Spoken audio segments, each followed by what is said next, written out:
This is the year for winners. It's going to get harder and harder for a loser to win. It's going to get easier and easier for a winner to win. So I want you guys to knuckle down, lock in, and pay a lot of attention, because 2025 has to be a year that we all remember, filled with amazing stories. Life's never easy, guys. The easy way out doesn't exist. There's only one way out. Through the thorns, through the pain. It's the only way it's ever been. It's the only way it's ever going to be. I want to have to wake up every day and grind out and become richer than everyone else because I work harder than everyone else and I try harder than everyone else. I don't want any easy ways out. The idea of that aggravates me. I don't want to feel motivated. I want to feel tired and stressed. I want to run on pure discipline and adrenaline. Nobody is motivated at 4 a.m. Nobody. But some people are up anyway. You're praying for an easy way out. I don't want one, because if there is an easy way out, yeah, I'll win. But other people will win who I don't think deserve to win. Luckily, in my experience on this earth, the universe has never, I've ever seen, ever given an easy way out to anybody. So I don't believe it's coming. And most of you seem to believe something fantastic is coming next year. And I would argue that it's not. A bunch of people are going to get laid off. Bitcoin might go up a bit, but you don't have enough. You need at least 50 Bitcoin. You ain't got it. Now's your time to earn and work and buy them before they go up. You haven't done it. If your predictions are true, if you really believe, because of all the podcasts you've read, that Bitcoin's going to 1 million, you still don't have enough. Do you understand? That's not a reason to rest. That's not a reason to wait. That's not a reason to do less work. That's a reason to work harder, because you could turn your 0.3 into 0.5. You could turn your 2 into 20, because by the time it goes up, then you won't be able to. So even if you were right, that's even more argument for the same thing. It doesn't matter if you go left or right, you need to make money. It doesn't matter if you go up or down, you need to make money. It doesn't matter if it's hot or cold, you need to make money. It doesn't matter if you're happy or sad, you need to make money. It's the only way to leverage yourself in this economic game that none of us can possibly escape. And what are you doing? What do you expect to happen here? And your version of locking in is finding copium. That's what you call work. Gentlemen, it's go time. It's go time like it's never been before. Either things are going to go great and you need to get your ducks in a row now before they go too great, e.g. the Bitcoin price goes to the moon, or things are going to go wrong and you need to get your ducks in a row before they go wrong, e.g. Bitcoin price tanks. It doesn't matter. Either way, it's go time.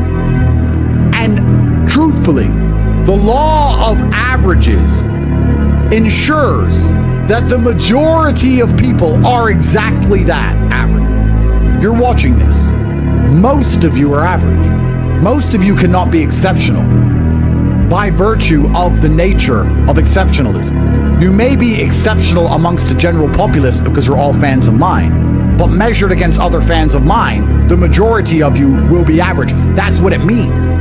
But that's fine, because you can win if you're average if you're first. You can win if you're average if you try harder than the rest. You can win if you're average if you pay attention.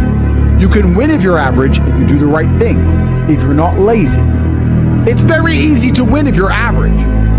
You just need to get another advantage.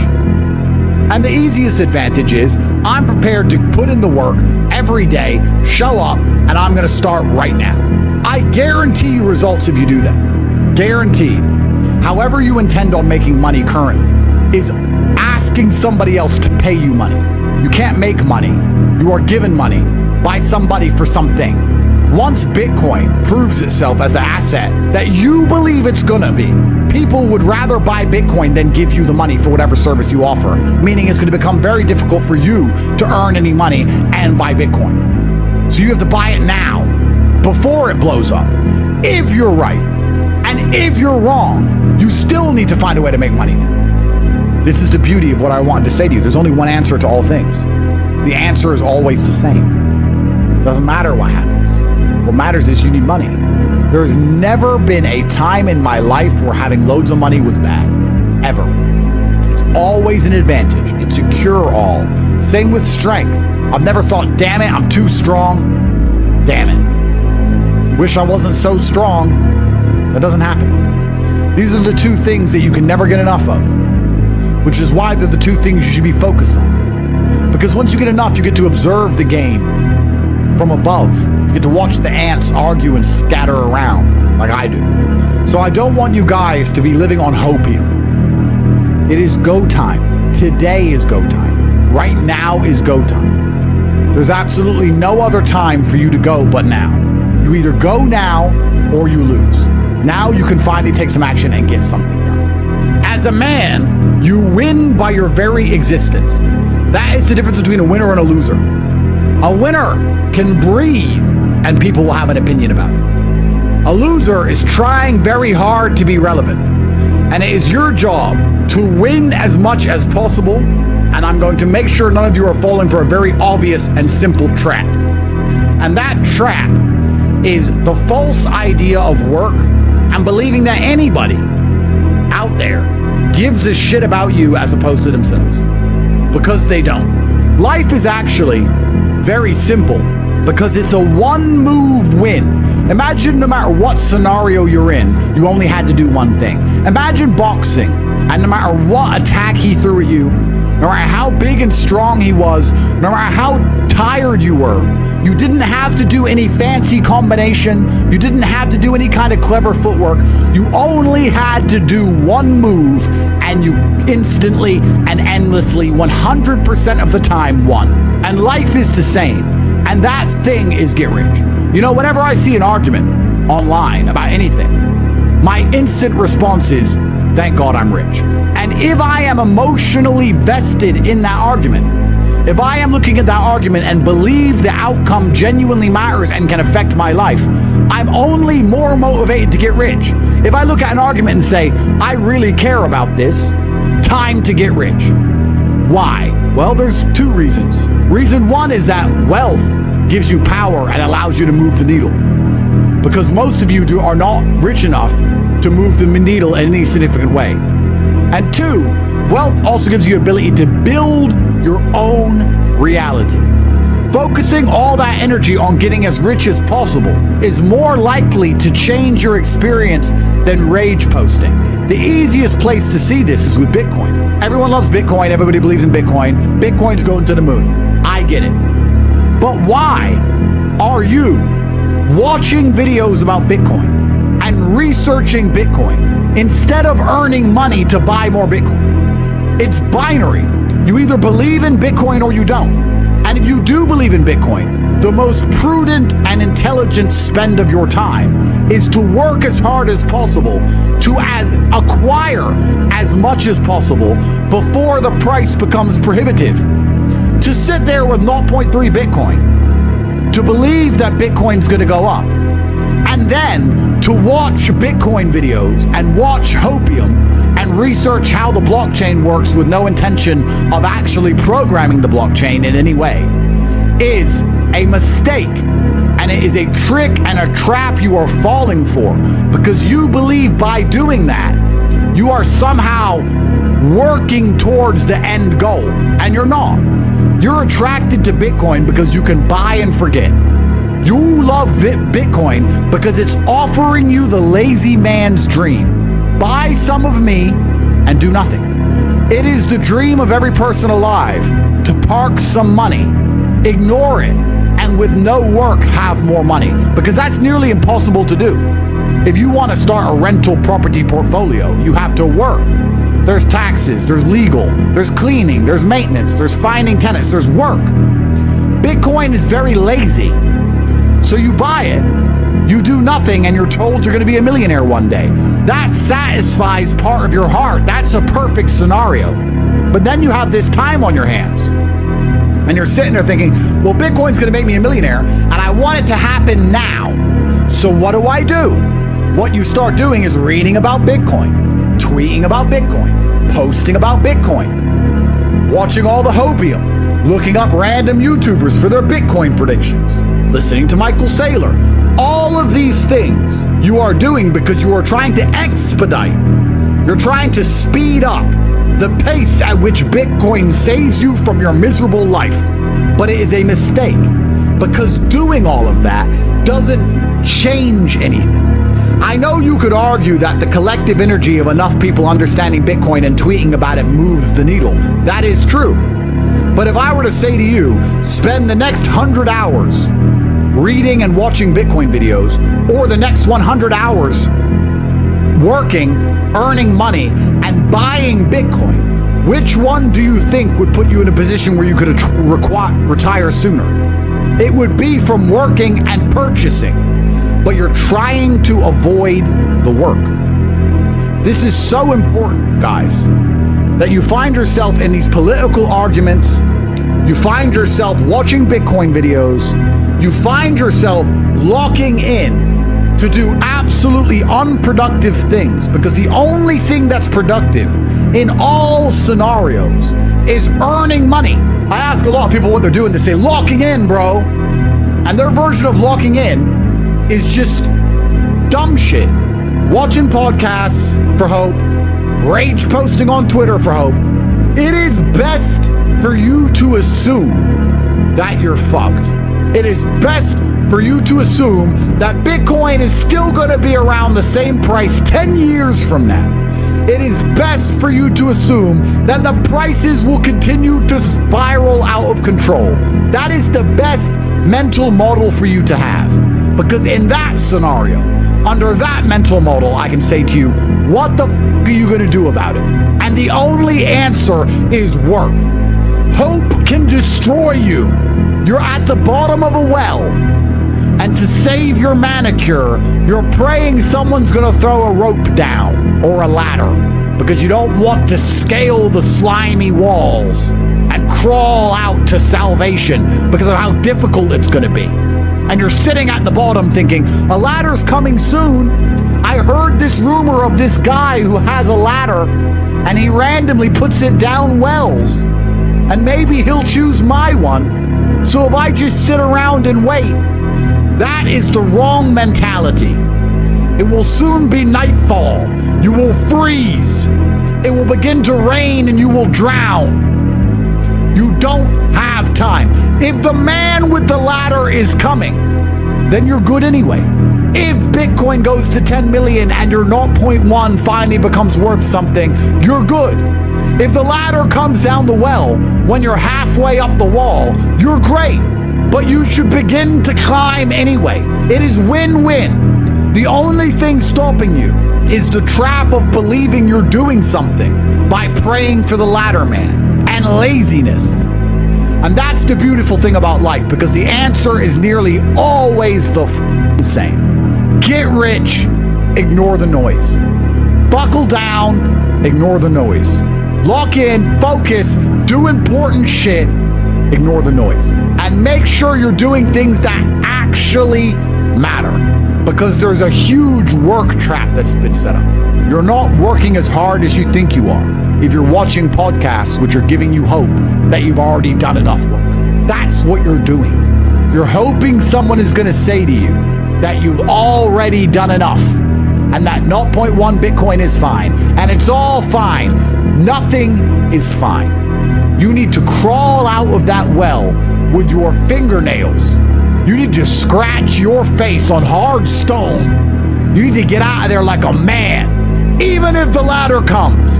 After you climbed out of the well, you bought yourself time. Now you're ahead of the game. Yes, you could have waited and had an easier way out, but think of how much time you saved by crawling out before the ladder man got round to you.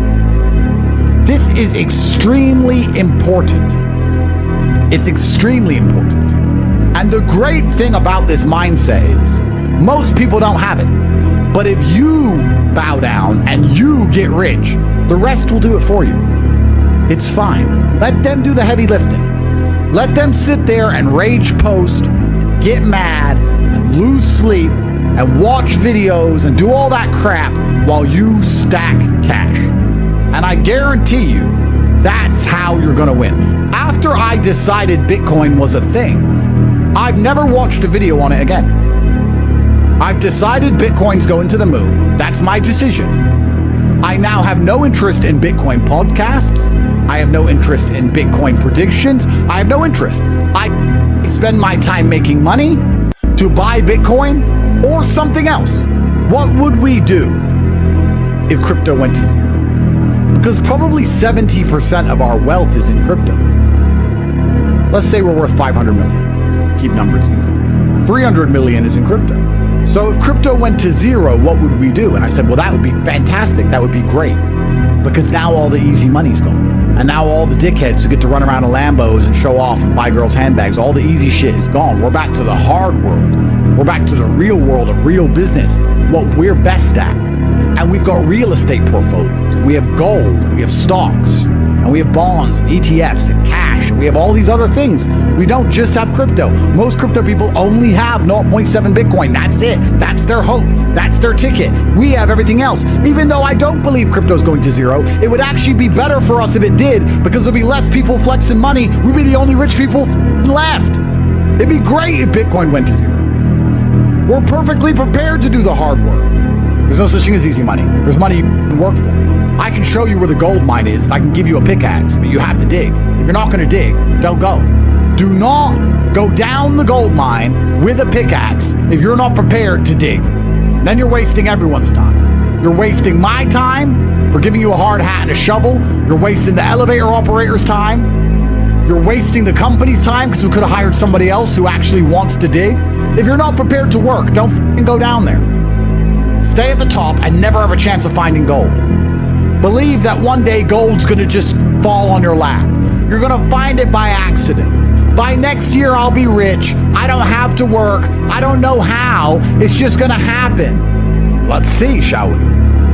Or you can get rid of your childish, infantile dreams. Pick up a axe. Get in the elevator and go down there with a vigor. Prepared to do whatever it takes. Choice is yours. But it truthfully is go time, gentlemen. I'm not going to tell you an easy way to make money. I'm not going to tell you you can just buy money and sit there and do nothing. I'm going to tell you how to crawl out. I'm going to say that you should do it the hard way. I can only teach you how to do things the hard way. That's all I know because it's all I've ever done. I've never done things the easy way. I've never been lucky. I've never caught a lick. I've been the guy who had to crawl out by the skin of his teeth every single time he ever escaped absolute decimation. I've been the guy who had it on the edge of annihilation, of his life falling apart, and he only pulled it off because he grit and bared pain and did whatever it took to win. I've never had it easy. I've never won easy. I've only ever did it the hard way. So it's all I can teach you. If there's someone out there who you believe in, who's promising you an easy way out, then go believe them. I don't know any easy way out. All I know is the hard way out. That's the only path. You're trapped in a forest, surrounded by bramble and ghouls which intend on taking your soul. And I am outside of the forest. And I am screaming to you saying, I know a way out. The path is long, it is dangerous, it is arduous. You may hurt yourself, you may get cut. It's difficult, but I can guarantee you it leads out. And perhaps there's another voice saying, I know an easy path and it just leads straight out and it's easy. If you believe them, try. But if it was true, if there was an easy path out, why are so many people still stuck? Why are so many people still trapped? If there's an easy way out of this mess. I can't give you easy answers. I don't have them. I only have the hard. It's the kind of year you need to have if you want to be a winner. 2025, you should have a list which rivals ours. When we ask you at the end of 2025 what you've achieved, you should have a list which you could hold parallel to ours and not feel a deep sense of shame without feeling a deep sting of regret for how you have wasted your time. You've wasted 2024. 2025 can be the year to remember. And we're going to talk again exactly a year from now to see what you've achieved. So why do I put emphasis on focusing to get rich? You should be as rich and as strong as possible because you're a full-grown man. And full-grown men need to be able to influence the world. It's never going to be smooth sailing. How could it possibly be? Life's never been that way. The moment that stood out to me in this video wasn't just what was said, but the mindset behind it. Because what I really take away from this is that success isn't a reward. It's a response to how much you can endure without breaking. And I don't mean that in some dramatic way. I mean the quiet parts. The days when no one notices, when the results are invisible, when you're doing the right thing and still feel like you're behind. Those are the moments that test people. And honestly, I've started to see those moments differently. They used to frustrate me. I'd wonder if I was wasting my time. But now I realize that's the exact place where most people give up. And if you can stay in that zone longer than they can, you start separating yourself without even knowing it. That's the lesson I take from this. It's not about chasing motivation or waiting for the perfect plan. It's about becoming the kind of person who keeps showing up regardless of the feedback. Because the truth is, the results are delayed. And the test is whether you're still willing to put in the work while they're hidden.